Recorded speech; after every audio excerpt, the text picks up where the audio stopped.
বাংলাদেশের রাজনীতিতে এক অনন্য নাম বেগম খালেদা জিয়া। তিনবারের প্রধানমন্ত্রী, গণতান্ত্রিক রাজনৈতিক একজন শক্তিশালী নেতা। বঙ্গবন্ধুর মৃত্যুর পর জিয়াউর রহমানের নেতৃত্বে তার রাজনৈতিক উত্থান, আর স্বামী হারানোর পর কঠিন সময় দৃঢ়তার সঙ্গে উঠে দাঁড়ানো সবই ইতিহাসের অংশ।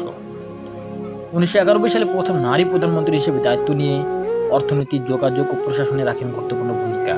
কিন্তু সময় বদলেছে, আজ বেগম খালেদা জিয়া গুরুতর অসুস্থ। দীর্ঘদিন ধরে লিভার, কিডনি ও অন্যান্য জটিল রোগে ভুগছেন তিনি। চিকিৎসকদের মতে তার শারীরিক অবস্থা এখনও অত্যন্ত নাজুক এবং নিয়মিত চিকিৎসার প্রয়োজন। রাজনীতির তীব্র অধ্যায়ের পর আজ তিনি লড়ছেন জীবনের সঙ্গে।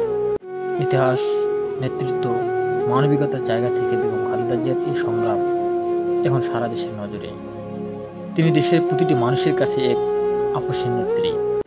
তিনি দেশ ও দেশের মানুষের জন্য তার সারাটি জীবন কাজ করে গিয়েছেন। দেশ ও দেশের মানুষের আশা তিনি আবার সুস্থ হয়ে ফিরে আসবেন, দেশ ও দেশের জন্য কাজ করবেন।